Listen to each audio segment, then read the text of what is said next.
pour les personnes qui viennent pour la première fois. Donc, les petits déjeuners SFN sont réalisés dans le cadre du projet européen Nature for Cities. L'objectif du projet est de développer des outils de connaissance et d'évaluation autour des solutions fondées sur la nature en milieu urbain. Et en fait, avec ces petits déjeuners, on a eu envie de balayer les différents enjeux sur lesquels les porteurs de projets de solutions fondées sur la nature se questionnent. Donc, pour commencer, nous sommes repartis à la base avec un premier petit déjeuner sur le concept même de solutions fondées sur la nature. Et les deux prochains porteront respectivement sur la gouvernance et la faisabilité économique des projets de solutions fondées sur la nature. Ensuite, il y aura un dernier petit déjeuner qui vous présentera les outils créés par Nature for Cities pour vous accompagner sur la création, l'évaluation et la mise en œuvre de vos projets de solutions fondées sur la nature. Aujourd'hui, nous allons aborder une question fondamentale qui est comment choisir la solution fondée sur la nature adaptée à son territoire et aux enjeux auxquels on veut répondre. Deux éléments permettent de s'assurer de la pertinence de ces choix quand on souhaite utiliser les solutions fondées sur la nature, qui sont le diagnostic et le suivi, c'est-à-dire mettre en place des critères d'évaluation et en particulier des critères d'évaluation environnementale. Aujourd'hui, on va répondre à plusieurs questions. À quoi ça sert d'évaluer les aspects environnementaux de son projet? Mais aussi de quelles compétences et connaissances vous pouvez avoir besoin pour réaliser une telle évaluation. Et enfin, en quoi les données récoltées vont pouvoir vous aider à ajuster vos choix. Donc, on a invité 4 intervenants aujourd'hui pour contribuer à répondre à ces questions. Pour commencer, Marion Daniel de Plantécité va rapidement revenir sur l'intérêt d'évaluer les performances et les impacts de vos projets de solutions fondées sur la nature. Ensuite, on a souhaité donner la parole à des porteurs de projets de solutions fondées sur la nature qui ont pris en compte la question de l'évaluation dans leurs projets. Donc, pour commencer, on aura une collectivité avec Hélène Dourneau de Bordeaux Métropole qui nous présentera le projet d'accord cadre SFN de Bordeaux Métropole et sa méthodologie pour évaluer à l'échelle du projet les enjeux du territoire métropolitain.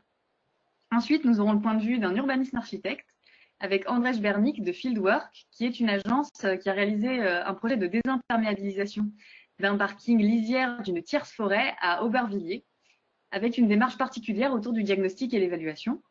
Et enfin, nous ferons un focus sur un outil d'évaluation qui est l'analyse de cycle de vie et qui vous sera présenté par Pirène Larrey-Lassalle de Novatec Inefcat. Mais sans attendre, Marion, je te laisse introduire le sujet.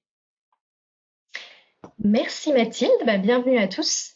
Donc effectivement, moi je vais revenir un petit peu sur les enjeux généraux autour de l'évaluation des solutions fondées sur la nature. On l'a vu lors du premier petit déjeuner, les SFN, ce sont des solutions qui sont très diverses, qui sont inspirées du fonctionnement de la nature et qui représentent une alternative plutôt prometteuse pour adapter nos pratiques d'aménagement et apporter des réponses à des enjeux de changement climatique, de biodiversité, de gestion des sols et de l'eau, de santé et de sécurité des habitants, etc. Donc, l'un des fondamentaux des SFN, des solutions fondées sur la nature, c'est d'apporter des bénéfices pour la biodiversité, puisque c'est seulement ainsi qu'on va pouvoir créer ou restaurer des écosystèmes fonctionnels dans nos espaces végétalisés, et donc ainsi bénéficier des services écosystémiques de régulation environnementale qu'on peut en retirer en zone urbaine, donc épuration de l'air et de l'eau, atténuation des températures, l'espace de loisirs créés, et puis résilience des espaces urbains.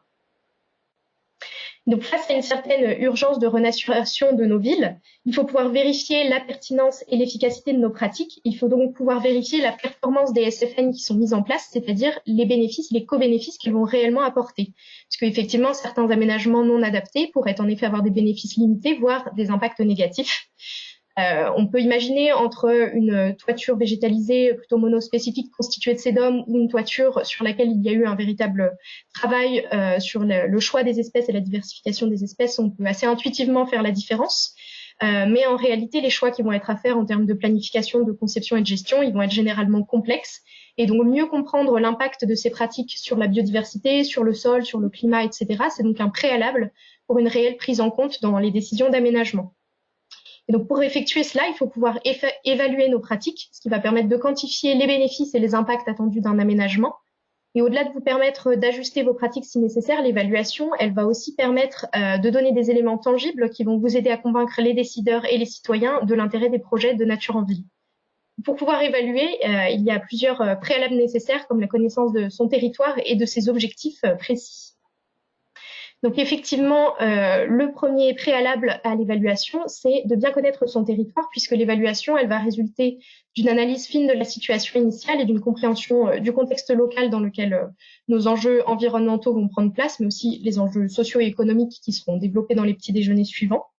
Et donc, c'est le diagnostic qui articule l'état des lieux, les enjeux et les objectifs, qui va être une étape primordiale, qui est déjà partie intégrante des métiers d'aménagement, mais dans lequel certaines données demandent parfois à être encore un peu mieux prises en compte. Puisque, effectivement, il y a de nombreuses données d'entrée qui peuvent nécessiter d'être collectées pour les besoins du diagnostic, comme des données climatiques, météorologiques, des inventaires de la biodiversité, l'occupation du sol ou ses propriétés, des informations sur les espaces verts, sur les pratiques de gestion existantes, etc. C'est vrai qu'il est parfois compliqué de mesurer ou d'actualiser des données géographiques, météorologiques, écologiques, etc., puisque cela peut parfois nécessiter des acquisitions lourdes. Mais vous pouvez profiter aujourd'hui de l'émergence de nouveaux outils, de nouvelles méthodes de collecte de données, comme les services de télédétection, qui sont souvent testés et mis en œuvre sur des sites pilotes réels ou qui proposent une offre de services aux collectivités. Il y a dans le projet Nature for Cities des services innovants de cartographie comme Terramap ou Coloris qui ont été utilisés sur les villes pilotes du projet, par exemple. Et donc, tous ces nouveaux outils permettent de visualiser ou alors de quantifier des espaces de nature dans le paysage urbain. Ils peuvent avoir des applications, par exemple, pour identifier les potentialités écologiques de certains espaces. Je vais demander à une personne qui a son micro allumé, je pense. Je vais lui demander de le couper. Merci. Il y a toujours... Merci beaucoup. Et donc, ça va pouvoir aussi vous permettre de mesurer aussi, de visualiser les continuités écologiques possibles entre différents sites. Et donc, ces analyses géographiques, elles peuvent aussi, par exemple, être intégrées à des diagnostics d'îlots de chaleur urbains pour pouvoir, par exemple, évaluer l'impact de la biodiversité sur le confort thermique. Donc, le diagnostic, c'est une étape préalable à l'évaluation. Deuxième élément d'importance, c'est de définir ces objectifs d'évaluation de façon claire. Effectivement, il est important de se reposer la question du pourquoi on évalue. La finalité, elle doit être claire puisqu'elle va déterminer l'intention et l'objectif de l'évaluation. Elle va donc permettre de mieux savoir quelles fonctions essentielles liées aux services écosystémiques on a besoin de mesurer. Filtration, stockage du carbone, régulation des pollutions et des îlots de chaleur, production alimentaire, etc. Et donc, pour mieux quantifier ces fonctions et mieux les intégrer dans les décisions opérationnelles, il y a de plus en plus d'indicateurs d'évaluation qui sont développés. Il peut être tentant de se parer de nombreux indicateurs, mais il est important de sélectionner des indicateurs qui sont concrets et réalistes au regard de ces objectifs de départ, des enjeux auxquels on cherche à répondre et de ces contraintes locales. Je prends un petit exemple d'une modélisation pour réduire les effets des îlots de chaleur urbains. Il y a des modélisations qui ont montré que le réaménagement de quartiers en parc urbain pouvait permettre de réduire les températures de 2,5 à 4 degrés, voire de 3 à 6 degrés en présence d'un ruisseau. Mais cet effet serait très localisé puisqu'il serait dans un rayon de l'ordre de la centaine de mètres. Donc l'idée derrière cet exemple, c'est de montrer que si on a bien défini ces objectifs au départ, on pourra dire si ce projet de parc, c'est une réponse adaptée ou non. Est-ce qu'on cherche à créer un îlot de fraîcheur local, par exemple, en réponse à une vulnérabilité locale forte, ou alors est-ce que le faible rayon d'action de l'îlot de fraîcheur créé ne va pas permettre de répondre à l'enjeu de départ? Donc, en fait, l'utilisation de critères d'objectifs clairs à travers des indicateurs, elle peut permettre de discuter, de valider ou d'ajuster des scénarios pour répondre à un besoin. On va aussi en retirer une idée plus qualitative de ce que va pouvoir être la performance de l'espace végétalisé. Et enfin, dernier élément à prendre en compte, c'est de prendre en compte l'évaluation aux différentes étapes du projet d'aménagement.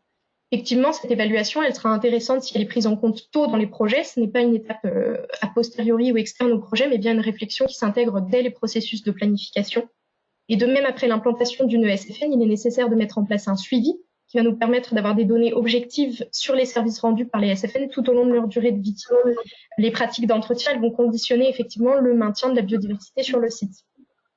Donc, on peut évaluer les performances des SFN attendues en amont, par exemple par des modélisations, dès la planification, comme on peut évaluer par un suivi les performances des SFN afin d'ajuster les pratiques de gestion. Donc, pour aider les collectivités à s'approprier ces indicateurs d'évaluation, il y a de nouveaux outils qui se développent, notamment en lien avec l'essor des SFN, et ça peut représenter un nouveau levier. Et donc, c'est l'objectif du projet Nature for Cities, dont l'une des finalités, c'était de donner accès à ses utilisateurs à une plateforme en ligne d'évaluation simplifiée des performances et des impacts des SFN en milieu urbain, sur laquelle on va pouvoir créer des scénarios de projets de SFN dans sa ville afin de les évaluer. Donc, plus précisément, le travail de Nature for Cities sur l'évaluation, il a consisté à sélectionner un panel d'indicateurs qui permettent de mesurer la performance de chaque SFN au regard de chaque challenge urbain, avec une réflexion sur les critères de choix de ces indicateurs. Il y a donc un tri sur un grand nombre d'indicateurs qui a déjà été effectué pour faire gagner du temps aux utilisateurs. Et les partenaires du projet, ils ont aussi réalisé un travail de test de modèles d'évaluation existants C'est des modèles qui étaient au départ adressés à un public expert et qui ont été intégrés dans cette boîte à outils simplifiée pour pouvoir transmettre les méthodes du spécialiste à une audience plus large. Donc, l'outil, il est aujourd'hui en cours de test dans les villes pilotes du projet. Donc, pour vous donner deux petits exemples, la ville de Alcalá de Henares en Espagne, elle souhaite pouvoir évaluer ses possibilités en matière d'action sur l'enjeu de la biodiversité dans l'espace urbain. Donc, par exemple, en termes d'aménagement, elle peut utiliser la mesure du coefficient de biotope par surface, qui décrit la proportion des surfaces favorables à la biodiversité par rapport à la surface totale d'une parcelle, pour la guider sur des sites accessibles à la mise en place de SFN. Et en termes de gestion, elle peut utiliser le Sustainable Practices Indicator, donc indicateur de pratiques durables, qui va analyser les pratiques de gestion au niveau du sol, de l'eau, de la biodiversité, etc., et pouvoir lui apporter des recommandations sur ces pratiques de gestion. La ville pilote de Szeged en Hongrie, elle travaille, elle, sur la réduction des îlots de chaleur urbains en centre-ville et elle doit tester l'outil GreenPass, un outil développé dans le cadre du projet, pour estimer l'impact de plusieurs scénarios d'aménagement sur le microclimat urbain d'une place du centre-ville, principalement sur l'aspect du confort thermique. Donc, je détaillerai pas plus les indicateurs puisqu'il y en a beaucoup et ce serait pas le propos ici, mais l'idée, c'est que cette boîte à outils simplifiée, en fait, elle va avant tout avoir pour ambition d'orienter les aménageurs, de vous aider à situer votre action dans les premières étapes du projet. Elle remplacera pas le travail des experts ou de véritables études, notamment parce que l'outil ne sera pas forcément en mesure d'apporter des résultats très localisés. Mais même à partir de résultats plus généralistes, l'objectif est en fait de vous aider à vous entourer des bonnes compétences en fonction de vos besoins, de favoriser du coup une approche scientifique aménageur plus complémentaire, donc de faire appel aux écologues, aux spécialistes du sol, du climat, etc. Donc pour conclure, les SFN, elles sont souvent pensées dans une approche plus globale de réduction des impacts de l'aménagement de la ville, de la construction de nouveaux logements et infrastructures qui sont difficiles à éviter dans des espaces urbains où la population ne cesse d'augmenter. Et donc l'évaluation qui associe des connaissances à un argumentaire solide, elle va pouvoir permettre de faire basculer les pratiques pour des projets pertinents et elle va pouvoir permettre aussi de susciter l'adhésion des parties prenantes et donc d'obtenir des politiques urbaines efficaces. Donc justement, on va voir maintenant comment ces porteurs de projets en milieu urbain ils peuvent s'approprier toutes ces questions autour de l'évaluation avec le témoignage du projet ambitieux de Bordeaux Métropole qui en est à ses débuts et un projet de SFN terminé à Aubervilliers. Et puis on fera un focus sur un outil spécifique pour aider les porteurs de projets à mesurer les impacts de leurs aménagements avec l'analyse du cycle de vie. Hélène, c'est à vous. Donc, je suis Hélène Tourneau, je travaille à la direction de la nature de Bordeaux Métropole et je vais vous parler donc d'une démarche que je pilote de promotion et d'expérimentation de solutions fondées sur la nature pour une métropole résiliente. Très rapidement, donc, je vais expliquer un petit peu, poser un petit peu le contexte de cette démarche. En fait, cette démarche, elle répond à deux enjeux majeurs qui existent dans les grands documents cadres, on va dire, de Bordeaux Métropole. Donc, ces enjeux sont d'une part la préservation et le renforcement de la biodiversité, et d'autre part la réduction des vulnérabilités du territoire. Ce que j'entends par vulnérabilité, c'est ce que Marion a mentionné tout à l'heure au début de sa présentation, tout ce qui est risque naturel, climatique et nuisance. Donc on trouve ces deux enjeux par exemple dans le PLU de Bordeaux Métropole, donc notamment l'orientation numéro 2 sur 5 est exclusivement consacrée à ces deux enjeux, et également dans le plan climat Agenda 21 de Bordeaux Métropole qu'on appelle plan haute qualité de vie, avec un acte 2 sur 3 qui est également exclusivement dédié à ces problématiques-là. Donc pour répondre à ces enjeux, on a des stratégies qui existent sur la métropole, un tas de stratégies finalement. Mais ces stratégies, en fait, non seulement elles ne croisent jamais les deux enjeux, c'est-à-dire l'enjeu de renforcement de la biodiversité d'une part et l'enjeu de réduction des risques et des nuisances d'autre part. Et en plus, ces stratégies, elles se déploient finalement quasiment exclusivement à l'échelle des grands territoires de nature, d'agriculture et de forêt, et pas du tout à l'échelle urbaine, en fait. Le territoire urbanisé représente 50% de l'espace de Bordeaux Métropole. Et donc, l'idée, c'est que 50% de l'espace ne participe pas finalement à ces deux enjeux de renforcement de la biodiversité et de réduction des vulnérabilités du territoire. Donc, c'est pour ça finalement qu'on a lancé cette démarche de promotion et d'expérimentation de solutions fondées sur la nature. Donc, cette démarche, elle est circonscrite. Son intérêt, c'est justement de croiser les deux enjeux, s'appuyer sur le renforcement de la biodiversité pour réduire les vulnérabilités du territoire.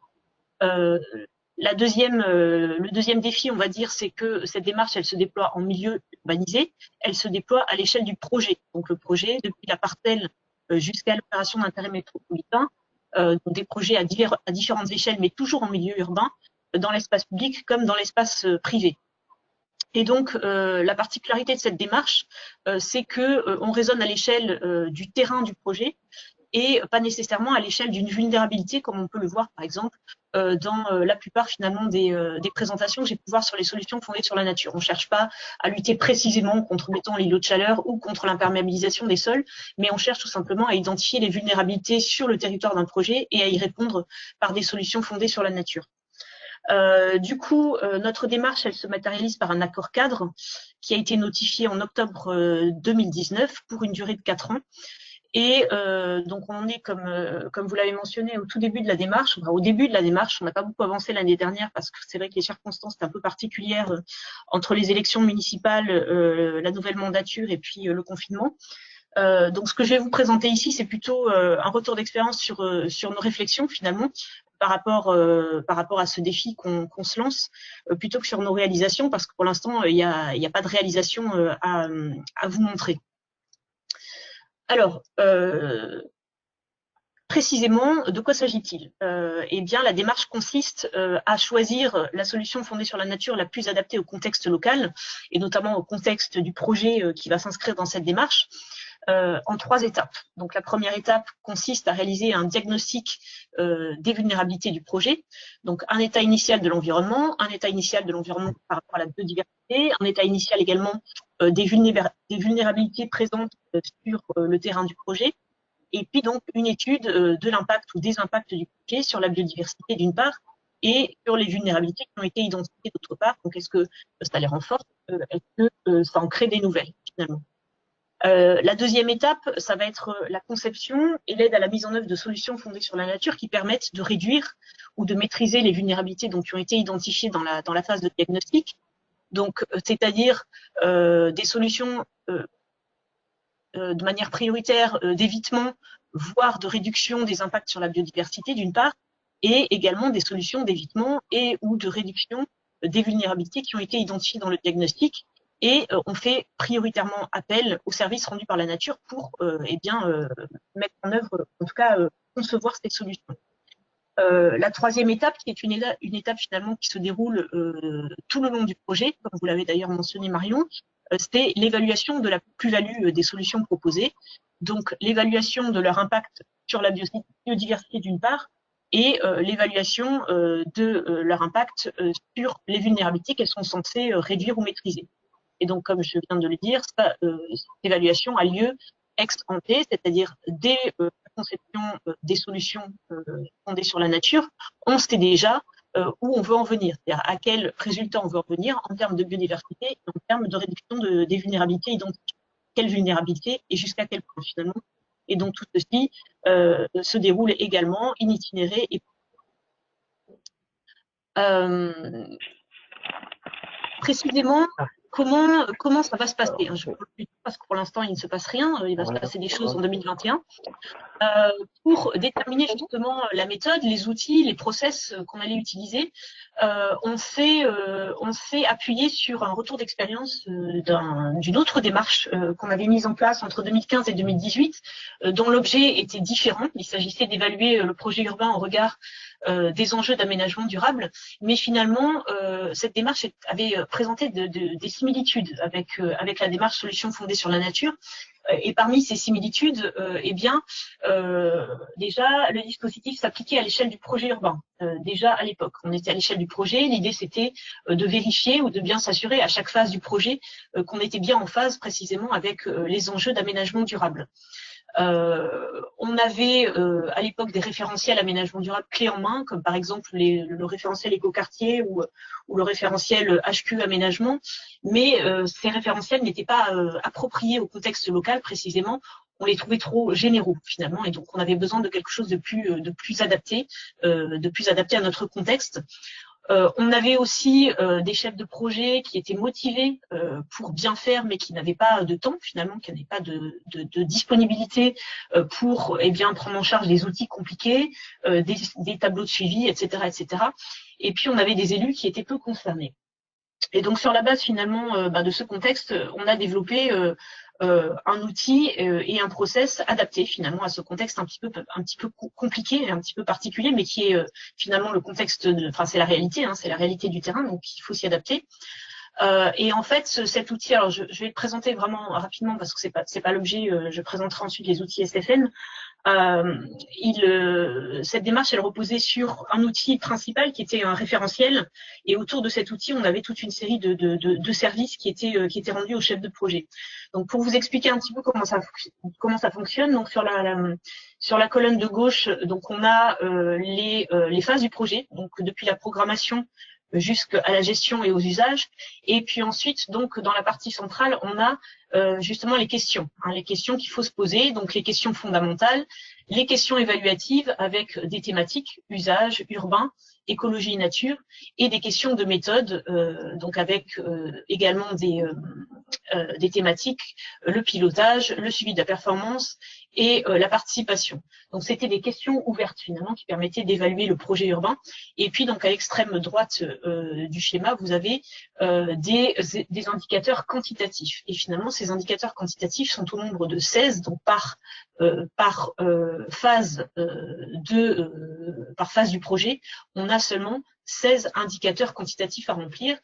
Tout ça pourquoi? Tout ça parce qu'on s'est rendu compte que c'était très compliqué d'avoir toute une banque, on va dire, d'indicateurs à remplir. C'était compliqué de trouver le moyen de les remplir correctement, et finalement on s'est dit qu'il valait mieux les sélectionner, faire des indicateurs simples, avoir des questions ouvertes, et pour pouvoir mener à bien notre projet. Et donc malgré alors ceci, à chaque phase en fait, ces questions se traduisaient par des petits fascicules en fait, avec justement le détail des questions. Donc c'était quelque chose de très abouti, mais malgré tout ça ne suffisait pas. Ça ne suffisait pas parce que les chefs de projet, comme je vous l'ai dit, n'étaient pas armés pour ça.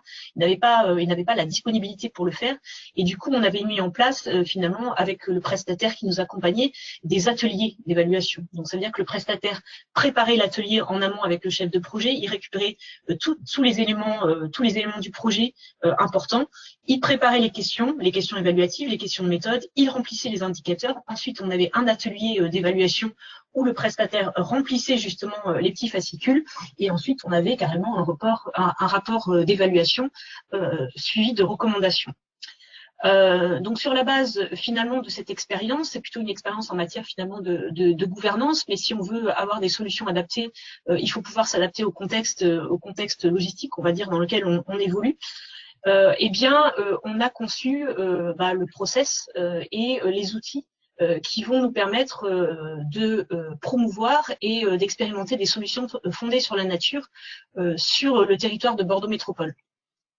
Et donc sur la base de ce retour d'expérience, on est parti finalement sur la même logique, à savoir d'une part des outils de sensibilisation et d'accompagnement autonome des chefs de projet que je vais vous présenter rapidement, et d'autre part un dispositif d'assistance à maîtrise d'ouvrage. On a vraiment les deux volets parce que l'expérience nous a montré que des outils d'autonomisation c'est bien, mais ça a des limites, ça a véritablement des limites, et que souvent pas suffisant. Il faut vraiment accompagner, prendre les chefs de projet par la main si on veut que les solutions aboutissent, les prendre par la main non seulement pour concevoir leurs solutions, mais également pour les réaliser. C'est aussi un retour d'expérience de notre précédente démarche. On avait des recommandations, mais on n'avait pas les moyens finalement d'accompagner les chefs de projet dans la réalisation de ces recommandations, et que du coup, ces recommandations, elles restaient lettres mortes.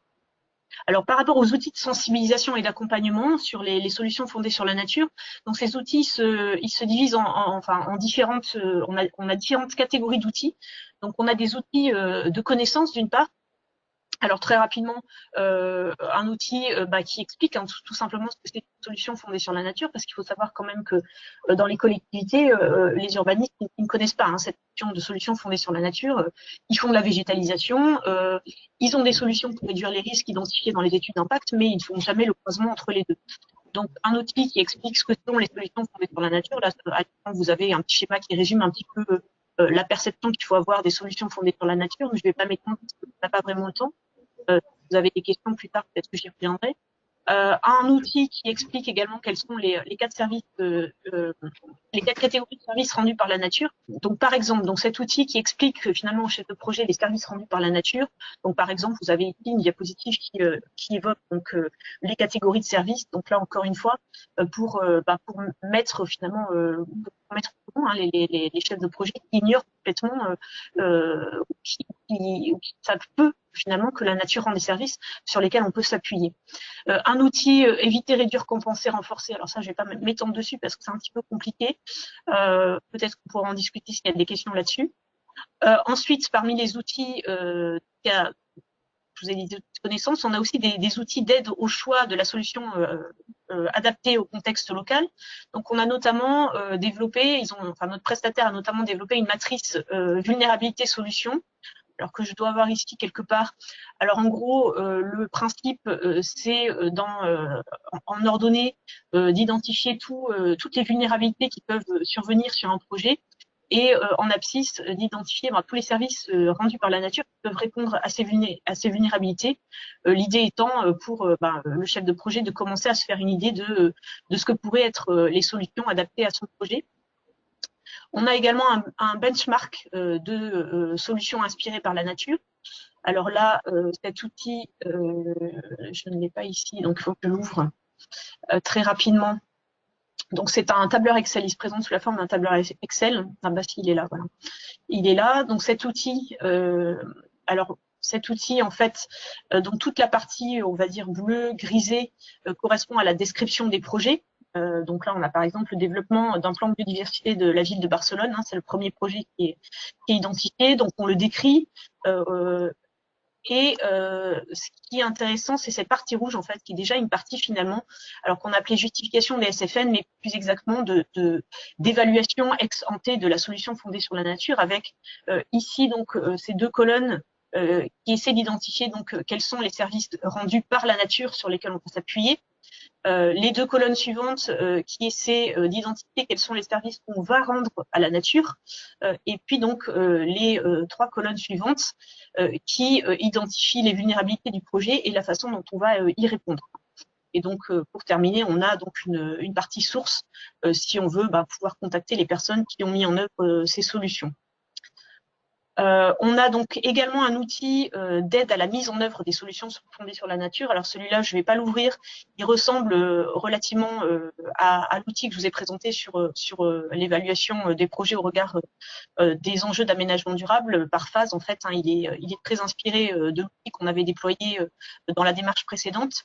Et puis, on a également des outils d'aide à l'évaluation. Donc, un outil de monétarisation des services rendus par la nature et à la nature. Alors cet outil, il est vraiment en cours de réflexion aujourd'hui, mais l'idée c'est de partager avec vous le principe.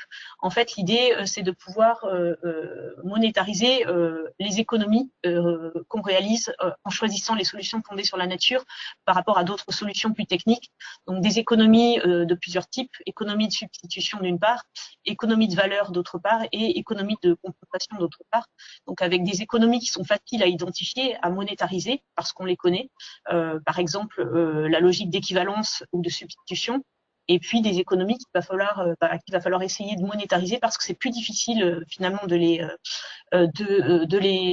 évaluer comme les pratiques socio-culturelles et la réponse à des attentes en matière de qualité du cadre de vie. Et puis, on a également un tableau de suivi et d'évaluation. Alors, ce tableau de suivi et d'évaluation, il est en cours de réalisation. En fait, il va s'appuyer sur l'outil de benchmark que je vous ai présenté à l'instant. Et l'idée, ça va être de rajouter des colonnes en fait dans cette partie avec des indicateurs d'évaluation un peu plus, on va dire un peu plus quantitatifs, à chaque fois. Donc, service rendu par la nature, on va rajouter des colonnes en disant précisément où est-ce qu'on veut en venir dans le projet qu'on est en train de déployer. Service rendu à la nature, de la même façon, on va rajouter des colonnes pour identifier plus précisément quels sont les objectifs poursuivis et également vulnérabilité et utilisation des solutions. Ce sera un petit peu le même principe. En préparation, un MOOC, parce que c'est vrai que c'est quand même une démarche qui est relativement compliquée. Donc, l'idée, c'était d'avoir un petit MOOC d'une dizaine de minutes qui explique la démarche et les outils à la disposition des chefs de projet, et une charte d'engagement également. Donc ça, c'est la partie outils de sensibilisation et d'autonomisation. Et donc sur la partie dispositif d'assistance à maîtrise d'ouvrage, donc pour aider les chefs de projet à l'utilisation de tous ces outils qui sont relativement complexes, on a dit qu'on ne pouvait pas faire l'impasse finalement sur une assistance tout simplement à maîtrise d'ouvrage. Hein. Donc notre assistance à maîtrise d'ouvrage, d'une part, réalise les diagnostics, donc soit sur la base d'études d'impact, d'états initiaux de l'environnement qui ont déjà été réalisés, soit elle les réalise par elle-même, hein, ad hoc, on va dire. Et puis ensuite, donc, à travers des ateliers, comme c'était le cas dans la démarche précédente d'évaluation des projets urbains en regard de l'aménagement durable, eh bien, elle va prendre la main du chef de projet et compléter elle-même tous ces documents, tous ces outils finalement qu'on a déployés pour aider à la conception et la mise en œuvre et l'évaluation de solutions fondées sur l'analyse. Et puis, elle va également accompagner les chefs de projet donc dans la mise en œuvre à travers toute une série d'actions, rédaction de cahier des charges, animation de concertation, assistance à l'analyse des offres, recherche de financement, etc. Les outils sont en cours de déploiement, ils sont en phase finale de déploiement, en tout cas leur version 0. Ils vont être présentés aux chefs de projet intéressés pour tester la démarche le 14 décembre. Et à partir de 2021, on va les tester donc grandeur nature sur quelques projets tests. Parmi ces projets donc susceptibles de bénéficier de notre accord cadre, donc il y a par exemple la réalisation d'un dépôt de bus, il y a la requalification d'un quartier politique de la ville à Pessac, la requalification des boulevards et puis des projets du genre aménagement de placettes en faveur de la lutte contre l'îlot de chaleur urbain, par exemple. Je vais m'arrêter là. Merci Hélène. Maintenant que cette intervention vous a permis d'appréhender de manière plus concrète l'intérêt pour une collectivité de mettre en place des outils de diagnostic et de suivi des projets de SFN, nous allons maintenant voir en quoi l'évaluation peut être utile aux urbanistes architectes, avec une présentation d'un projet de transformation de parking à Aubervilliers, où un diagnostic et un suivi ont été effectués pour répondre aux enjeux visés. Donc nous accueillons maintenant Andrzej Bernik de Fieldwork pour vous présenter ce projet. Andrzej, c'est à vous.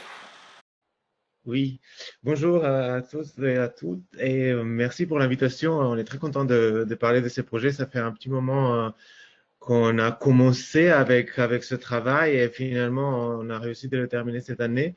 Donc ça depuis 2016 en fait où ça a commencé et ça m'intéressait de voir en fait comment on rentre dans ces outils d'évaluation qui viennent d'être présentés parce que nous au début en fait il s'agissait d'une demande de l'association Ateralia que vous voyez là, leur logo, donc c'est leur site où c'est un foyer de jeunes travailleurs où ils accueillent des jeunes et qui habitent sur place, c'est aussi leur siège social. Et ils avaient un parking qui correspondait pas aux besoins qu'ils avaient et donc ils nous ont appelés pour nous demander on voudrait les transformer en autre chose sans vouloir. Eux, ils n'ont pas défini un usage très précis au-delà de qu'il faudrait que ce soit dédié aux piétons. Et on les a pas poussés dans cette direction. On a plutôt voulu qu'on ouvre un peu la discussion un peu sur d'autres problématiques auxquelles on devrait répondre si on fait un aménagement d'espace en ville aujourd'hui, tout en connaissant toutes les problématiques qui sont apparues, qui sont là depuis longtemps, mais dont on vient de se rendre compte peut-être il y a quelques années, notamment l'îlot de chaleur urbain et tout ce qui vient avec le changement climatique. Donc, nous, on a commencé ce projet de ce point de vue et on a réussi de réunir autour de ça beaucoup de partenaires parce que tout le monde a vu en fait qu'il y a un fort potentiel de reproductibilité. Et donc, il y avait des financeurs publics et privés là, qui sont tous cités en bas et aussi des partenaires universitaires qui nous suivent avec notamment sur l'évolution dont je vais parler tout de suite. Mais là, si je fais juste un pas en arrière, en fait, de point de vue d'architecte, comment on se positionne en quelque sorte, c'est que il y a une question d'usage qui fait que qu'est-ce qu'on va faire dans un espace qu'on emménage, qui pendant très longtemps a été un peu le moteur des décisions qu'on a prises, mais peut-être qu'aujourd'hui c'est pour ça que j'ai mis ces deux dessins-là. On a d'autres problématiques aussi à résoudre pour lesquelles on est en partie responsable, en fait, dans l'aménagement urbain, l'architecture. Et juste pour vous montrer, en fait, pourquoi nous, on s'intéressait surtout sur la chaleur en ville, c'est parce que ce qu'on voit, en fait, sur ces deux schémas, c'est qu'il y a une réalité mathématique derrière le changement climatique qui fait que dès que la courbe de température se déplace vers la droite, ce qui autrefois était considéré comme quelque chose d'extrême devient une partie de la normalité. Donc, il va vraiment, enfin, peu importe à partir du moment où on admet qu'il y a un réchauffement climatique, on doit s'attendre à des situations extrêmes qui vont devenir beaucoup plus courantes que ce qu'elles étaient autrefois. Donc, pour nous, c'était une question de l'îlot de chaleur urbain qui en lui-même, en fait, résume beaucoup de problématiques et on fait ressortir d'autres, notamment par exemple l'inégalité sociale, où on voit en fait sur cette carte-là, c'est la thermographie d'été à Paris mesurée en 2014, enfin avant même, en 2012 je pense, et ce qu'on voit en fait, c'est que c'est pas égal en fait, qu'il y a des zones qui sont plus rouges, c'est-à-dire des zones qui sont plus chaudes, par rapport à zones qui sont moins exposées. Et c'est quoi la raison à ça? C'est que la quantité de végétation varie en fonction de revenus des populations. Donc, il y a une carte qui le montre assez clairement, en fait, que c'est totalement lié le lien entre le revenu de la population et la quantité de végétation. Et ce n'est pas vrai uniquement pour Paris, c'est vrai pour toutes les villes occidentales. Et la raison à ça, comme l'expliquent les chercheurs, c'est que on considère que la végétation, c'est quelque chose qu'on rajoute à la fin, c'est de l'agrément. C'est une fois qu'on a construit tout ce qu'on avait à construire, on peut peut-être embellir un petit peu, on rajoute quelques arbres pour être content. Et nous, on défend autre chose, on dit que l'arbre, c'est une infrastructure nécessaire à la ville. Donc, c'est dans ce sens où on peut parler de solutions fondées sur la nature. Nous, on s'est orienté vers cette solution de plantation parce que c'est par des moyens de plantation qu'on arrive à très très bien combattre en fait l'apparition du lot de chaleur urbain et on a en plus des bénéfices écosystémiques autres dont je vais parler tout à l'heure aussi. Donc, le site, c'est assez commun comme ça, c'est en banlieue parisienne, enfin au nord de Paris, à Aubervilliers. Il y a le métro qui arrive à côté. Ils n'ont plus besoin d'avoir ce parking que vous voyez entouré de blanc ici. Et voilà, qu'est-ce qu'on fait de cet espace? Et ça, c'est le foyer des jeunes travailleurs. Il y a 250 personnes qui habitent dedans et une soixantaine d'employés. Il y a un petit restaurant et il y a beaucoup de passages tous les jours. C'est vraiment un lieu très intense dans le sens où, enfin, très très urbain comme ça. Et vous voyez que, bah voilà, c'est entouré des parkings. Très, très imperméabilisé. Donc, la première chose qu'on a fait, c'est qu'on a fait une étude d'irradiation solaire. C'est-à-dire qu'on a simulé en fait le rayonnement solaire direct et indirect en fonction aussi des matériaux qui sont autour pendant tout un été pour comprendre en fait quelles sont les zones les plus exposées et où il faudrait qu'on intervienne en premier. Une partie de diagnostic. Mais pour nous, en fait, c'est pas comme si on sépare le diagnostic de la conception. En fait, nous, on va on fonctionne d'une façon relativement, parce qu'on va presque en premier degré. On se dit, bah voilà, le problème c'est l'îlot de chaleur urbain. Où est l'îlot de chaleur urbain où il apparaît le plus intensément? Bah, c'est là il faut intervenir de manière la plus forte. Donc, il y a une sorte de cascade de solutions qui, à la fin, vont nous amener à la proposition à la tierce forêt, comme on l'a appelé. Mais que c'est une suite de petites décisions qui sont basées sur des diagnostics qu'on a fait au début. Donc, premier diagnostic, vous voyez, en fait, il y a une zone là, ici, qui est beaucoup plus rouge et après, ça diminue vers les bâtiments parce que ces bâtiments, ils font de l'ombre. Donc, ici, c'est beaucoup moins exposé au soleil que ça l'est ici, par exemple. Donc, ça, c'était une première information. Et donc, voilà, le très beau site quand nous, on est arrivés. Vous voyez, c'est vraiment un lieu super pour l'îlot de chaleur urbain parce qu'on a le sol totalement imperméable, noir et ouvert comme ça, donc très exposé au soleil. On a même des voitures qui ont des apports anthropiques de chaleur en plus. Et donc voilà, toute la journée, pendant l'été, ça s'accumule dans ce sol et après ça rayonne pendant la nuit et c'est vraiment pas confortable. Au-delà de l'usage, enfin donc sans oublier jamais vraiment que ce lieu, il est destiné c'est un lieu urbain. Il faudrait qu'il reste urbain. Il faudrait que les personnes qui habitent là-dedans, donc ça c'est le foyer des jeunes travailleurs, que ces personnes-là puissent sortir et utiliser cet espace parce qu'ils ont une chambre, et ben ça serait quand même améliorer la qualité de vie de pouvoir leur offrir un espace extérieur. C'est aussi l'intention de l'association qui se disait, voilà, c'est pas très, ils ont vraiment pas besoin de ce parking, ils en avaient vraiment pas besoin en réalité. Et donc, le PLU leur permettait de le changer en autre chose. Donc, c'est là où nous, on est intervenu. Donc, évaluation, si je disais que c'était un lieu où on a l'îlot de chaleur urbain, on ne voulait pas juste se dire, bah oui, c'est ça. Et on voulait vraiment avoir les données très claires sur ça et évaluer cette solution qu'on met en place en amont et comparer l'avant et après projet. Et c'est très rare de pouvoir faire ça à l'échelle 1, comme on l'avait compris avec nos partenaires de Paris Diderot, parce que la plupart du temps, les scientifiques sont appelés une fois que tout est terminé et qu'on leur demande est-ce que ça marche ou ça marche pas, et ils disent on ne sait pas avec quoi on doit le comparer.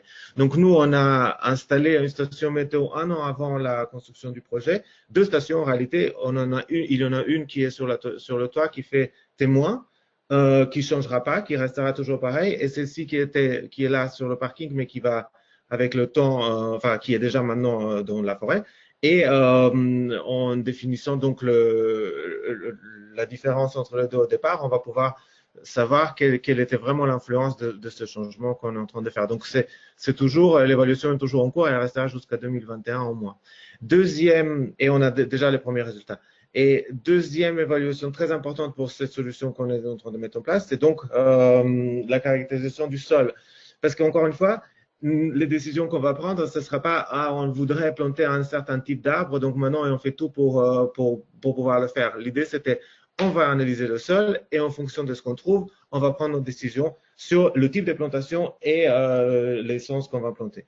Donc, là, on se retrouve dans une situation où on a 2 mètres, sur 2 mètres de profondeur, un sol anthropique, c'est du remblai, qui est en partie un petit peu pollué, mais la pollution est stable.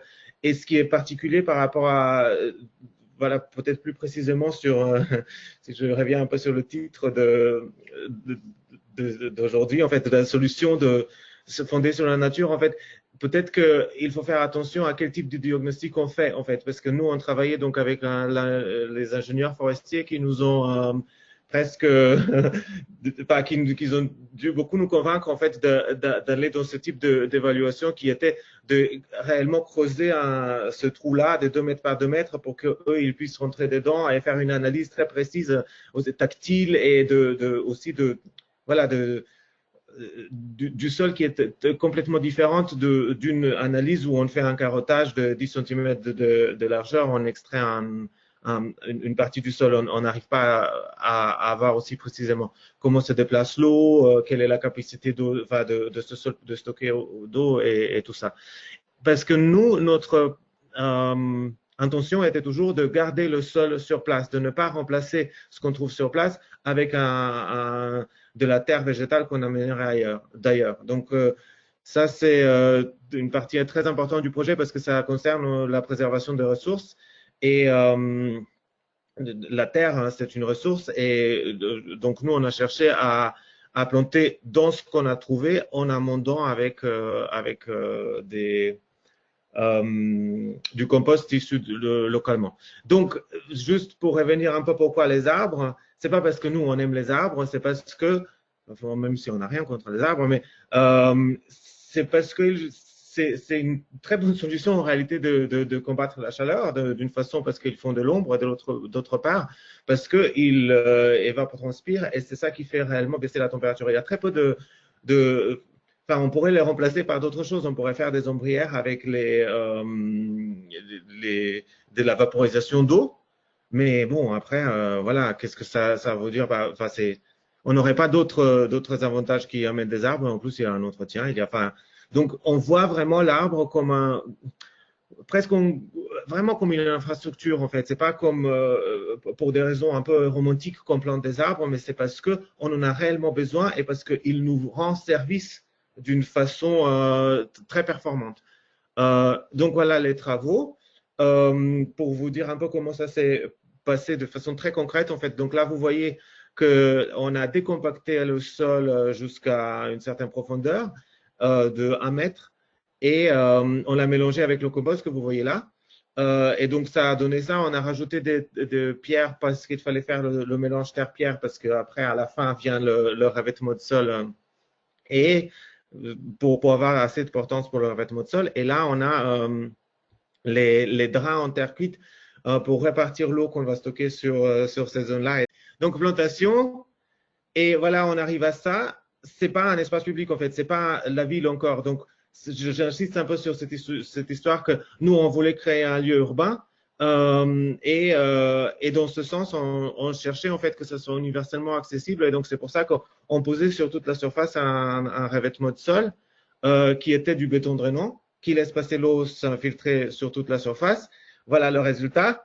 Espace aménagé, comment ça fonctionne? L'eau s'infiltre sur une surface, elle est récupérée dans une réserve d'eau qu'on a créée ici, et ensuite, quand il pleut de nouveau, elle est redistribuée vers les arbres. Il faut savoir que les arbres n'évapotranspirent pas s'ils n'ont pas d'eau, donc ce n'est pas la peine de les planter si on ne les alimente pas en eau, ou s'il n'y a pas assez d'eau.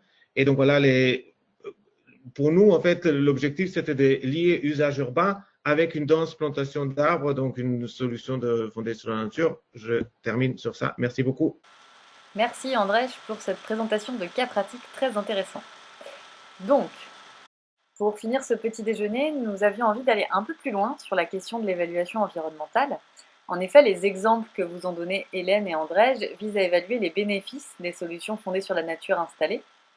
Mais si celles-ci ont souvent moins d'impact sur l'environnement que les solutions grises, il est cependant nécessaire de prendre en compte l'impact de l'aménagement lui-même sur l'environnement, de sa construction à sa fin de vie. C'est pourquoi nous avons demandé à Pirène de vous présenter l'analyse de cycle de vie, une méthode d'évaluation environnementale qui permet d'appréhender ces impacts. Bonjour à tous, donc Pirène Larrey-Lassalle de Nobatec INEF 4. Donc moi je vais vous parler moins d'un retour d'expérience de projet, mais plus directement d'un outil en fait qui rend support aux porteurs de projets pour l'évaluation environnementale des SFN. Donc la première question qu'on peut se poser avant de savoir comment mettre en œuvre cet outil, c'est pourquoi réaliser une évaluation environnementale. Le premier objectif, c'est de réaliser une comparaison, c'est-à-dire de montrer l'intérêt des SFN par rapport à des solutions plus classiques qu'on appelle solutions grises, ou alors pour comparer plusieurs options entre elles de SFN. Donc en fait, ça c'est une manière en fait d'accompagner les professionnels de l'aménagement et les collectivités pour qu'elles puissent ajuster au mieux leur projet pour remplir les objectifs environnementaux qu'elles se sont fixés, par exemple le bilan carbone. Ça permet aussi d'avoir des chiffres très concrets pour défendre la mise en place de projets SFN par rapport à des solutions qui pourraient être, par exemple, plus conventionnelles et plus polluantes. Donc, à titre d'exemple, on utilise souvent des outils comme l'analyse de cycle de vie, j'y reviendrai après, pour comparer des systèmes avec leurs solutions grises. Un autre objectif de l'évaluation environnementale, c'est de réaliser l'éco-conception du projet de SFN. En fait, on se dit que si on ne peut pas mesurer l'impact de ce projet, on ne pourra pas l'améliorer. Donc, en fait, l'objectif là, c'est vraiment de mettre une loupe et de regarder ce qu'on appelle les hotspots, donc les points chauds du projet, pour pouvoir savoir où mettre l'effort pour améliorer son projet. Donc, typiquement, le genre de résultats qu'on a dans ce genre d'études, c'est des graphiques à barres empilées où on voit apparaître en différentes couleurs les principaux contributeurs aux impacts. Donc là, vous voyez par exemple des exemples d'évaluation de toitures végétalisées où finalement, on va pouvoir vraiment regarder, voir quel matériau joue le plus sur les impacts environnementaux, quelle consommation d'énergie va jouer le plus, et par exemple, améliorer le système en modifiant la couche drainante ou autre type de proposition. Et enfin, le dernier argument pour réaliser une évaluation environnementale, c'est de réaliser une évaluation holistique des impacts. Donc, comme vous l'avez vu plus tôt dans les autres présentations, ce qui est important, c'est d'évaluer donc les services qui sont fournis par la SFN, ce qu'on appelle les services écosystémiques, Mais c'est aussi important de regarder les impacts environnementaux que la SFN peut avoir sur son cycle de vie. De cette manière, on peut mettre en parallèle ces deux types d'impacts et regarder à la fois les bénéfices et les charges, on va dire, environnementales associées. Et dans ce type d'études, comme là, vous pouvez voir une étude de Wang et al., on va vraiment regarder le plus et le moins et regarder si finalement les services, enfin les impacts associés à la mise en œuvre de ces solutions compensent les bénéfices qu'elles apportent. Donc pourquoi une approche en cycle de vie? Classiquement, en fait, on focalise le plus souvent en fait sur l'étape d'utilisation de la SFN. C'est-à-dire qu'on va regarder ce que je vous disais, les bénéfices urbains et socio-économiques fournis par la SFN, mais on ne regarde pas forcément les autres étapes du cycle de vie, qui sont l'étape de fabrication, l'étape de mise en œuvre et l'étape de fin de vie. Et ces étapes, en fait, ont des impacts sur l'environnement. Donc c'est pour ça que pour sélectionner la SFN la plus appropriée, en fonction de tous ces impacts qu'il peut avoir sur l'environnement, et non pas que l'étape d'utilisation, on va avoir une approche en cycle de vie. Et l'outil dédié à cette évaluation s'appelle l'analyse de cycle de vie, ou ACV. Cet outil, c'est un outil orienté produit au départ, donc ça peut s'appliquer à différents types de produits ou de procédés. C'est une méthode analytique qui a 3 caractéristiques principales. Donc c'est une approche en cycle de vie, comme je viens de vous l'expliquer, qu'on appelle du berceau à la tombe. C'est une approche multicritère. Donc, on va regarder plusieurs impacts environnementaux et justement, un des plus connus étant par exemple le changement climatique, mais on va aussi regarder la toxicité, l'écotoxicité, l'épuisement des ressources naturelles. Et puis, on va tout rapporter à une unité fonctionnelle. Donc, c'est vraiment un concept clé important pour l'analyse de cycle de vie, c'est qu'on va quantifier la fonction du système et rapporter les impacts à cette fonction, ce qui va nous permettre de comparer beaucoup de systèmes entre eux. Donc, au niveau application, cet outil, c'est quand même un outil qui est normé au niveau international et qui est appliqué partout dans le monde. Un exemple pour illustrer l'unité fonctionnelle. Donc, si on applique l'ACV à un mur végétalisé, par exemple, et qu'on considère 1 mètre carré de mur végétalisé, cela signifie que chaque impact environnemental, par exemple changement climatique, sera exprimé par impact par mètre carré de mur végétalisé et par an. Donc, par exemple, kilogramme de CO2 équivalent par mètre carré et par an. Concrètement, ça veut dire qu'on va en fait évaluer tous les flux entrants et sortants du système, on va les inventorier et calculer les impacts associés, et puis on va diviser tout ça par la surface du mur et par sa durée de vie. Pourquoi est-ce qu'on fait ça? C'est qu'on peut comme ça comparer plusieurs systèmes de murs végétalisés, donc 1 mètre carré de tel type de système, 1 mètre carré d'un autre type de système, etc., avec des durées de vie aussi différentes. Pour les frontières, donc ici je garde l'exemple du mur végétalisé. En fait, on va regarder donc la fabrication du système du mur végétalisé, donc tous les matériaux qui le composent, par exemple son système de fixation, son système de plantation, le système d'irrigation, le substrat, les plantes, etc. On va regarder aussi les étapes bien sûr de transport pour tous ces matériaux. On va regarder la mise en œuvre du système sur le bâtiment, son utilisation et sa maintenance. Donc là, on va avoir typiquement de la consommation de l'eau, on va avoir un stockage de carbone également. On va avoir de l'engrais, on va avoir des nouvelles graines selon de la durée de vie du mur. Et on va avoir des émissions aussi dans l'environnement liées à justement l'utilisation d'engrais. On va regarder la fin de vie du système. Et donc là, on va regarder le recyclage, l'incinération, la mise en décharge des matières premières, comment sont traités les biodéchets. Donc vous voyez que c'est des frontières assez larges. Comment ça peut un peu faire peur parce qu'il y a beaucoup d'éléments à rassembler. Comment est-ce qu'on fait? En fait, pour construire cet inventaire des intrants et des sortants, on s'appuie sur des outils. Donc, on a des outils ACV plutôt complexes qui nécessitent, on va dire, une forte expertise ACV et qui peuvent être aussi assez chronophages. Et puis, on va avoir de plus en plus des outils développés qui vont être des outils ACV simplifiés et qui sont plus accessibles à l'utilisateur. Donc, un exemple d'outil simplifié, c'est un outil qu'on a développé dans le projet justement Nature for Cities pour l'évaluation environnementale des SFN, où on applique à la fois une analyse de flux de matière et une analyse de cycle de vie des différents systèmes. Donc ici, l'analyse de cycle de vie, par rapport aux 3 objectifs que je vous présentais tout à l'heure, elle a vraiment un objectif d'éco-conception. On est à l'échelle du projet et on va chercher à regarder quels sont les principaux contributeurs aux impacts. Donc, nous, dans le projet, on l'a pour le moment appliqué à un mur végétalisé et à un espace vert urbain.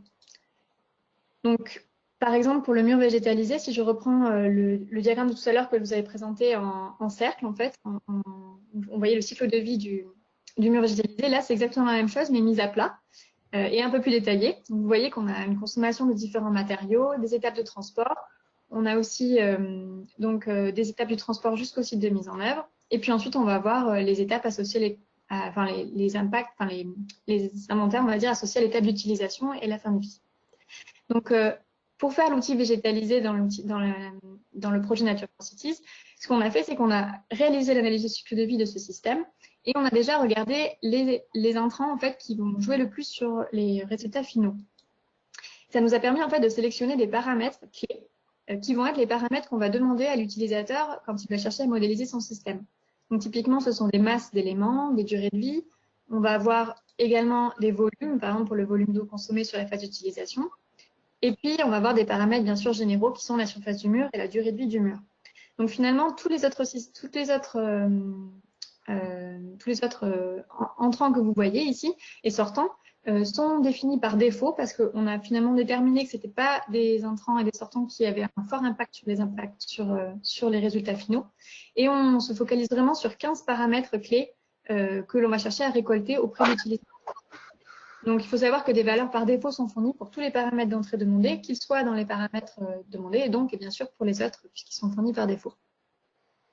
Maintenant, je vais vous présenter rapidement quel type de résultats on peut obtenir avec la CV, parce que je pense que c'est important de bien comprendre. Donc, on a différents types d'indicateurs, les indicateurs que l'on appelle midpoint, c'est-à-dire qui représentent un changement sur l'environnement dû à une activité humaine. Par exemple, ça va être l'augmentation du forçage radiatif dans l'atmosphère dû à l'émission d'un gaz à effet de serre. Donc, typiquement, ce genre d'indicateur, c'est le changement climatique, la destruction de la couche d'ozone, l'épuisement des ressources, les indicateurs de toxicité. Et puis, on va avoir des indicateurs endpoint qui vont, eux, directement évaluer les dommages, donc des dommages à la santé humaine, aux écosystèmes et aux ressources. Donc, vous voyez assez intuitivement que les indicateurs endpoint parlent plus généralement, c'est-à-dire que on peut plus communiquer avec ces résultats, c'est plus facilement appréhendable de savoir, par exemple, combien d'années de vie perdues on va avoir sur la santé humaine, combien d'espèces on va détruire pour les écosystèmes, plus que des kilogrammes de CO2 équivalents, par exemple. Donc ça parle plus, mais par contre, vous vous en doutez, il y a une augmentation des incertitudes associées à ces indicateurs. Donc là, je vais finir par un exemple de deux types d'indicateurs. Donc ces indicateurs justement midpoint qu'on a appliqués dans le cadre du projet Nature for Cities à un jardin respectueux des oiseaux, qui prévoit plein de petits systèmes pour justement leur venir en aide. Et donc là, vous voyez finalement un diagramme où vous avez en bas chaque indicateur et chaque indicateur représente un pourcentage, vous avez chaque contributeur à droite qui représente un pourcentage de l'impact, de chaque impact. Donc, par exemple, vous voyez que la préparation du sol, ici en marron, les émissions dans l'environnement après l'épandage du compost, et puis le traitement des biodéchets en bleu, vont avoir un fort impact sur les résultats. Vous pouvez aussi noter qu'il y a ici pour le changement climatique un impact négatif. Donc, qui dit négatif sur l'indicateur dit positif finalement sur l'impact, c'est-à-dire qu'on va avoir une valeur négative pour le changement climatique, mais ça va être bénéfique donc pour le changement climatique. Et ça, c'est dû en fait au stockage du carbone biogénique qui intervient lors de la photosynthèse des plantes. Pour les indicateurs endpoint, ici je reviens à mon exemple du mur végétalisé. Et là, de la même manière, on va avoir les trois dommages à la santé humaine, aux écosystèmes et aux ressources.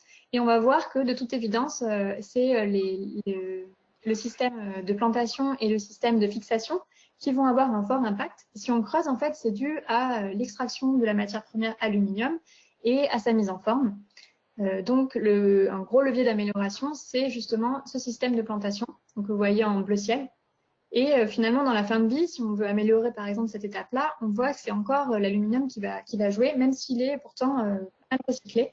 Donc, c'est vraiment un gros levier pour ce système. Voilà, en conclusion, je vais finir rapidement parce que je pense qu'on est un peu hors timing. Je voulais ici rappeler que donc, les SFR apportent des bénéfices, services écosystémiques aux humains, et c'est très important de les évaluer.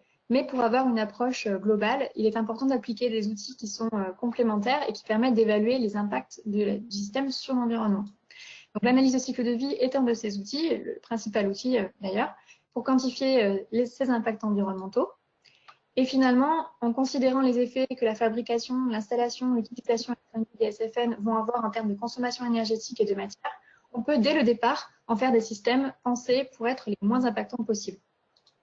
Et la CV, il ne faut pas oublier qu'elle permet aussi de mettre en valeur les SFN puisqu'elle permet de comparer les impacts des solutions vertes avec les solutions grises.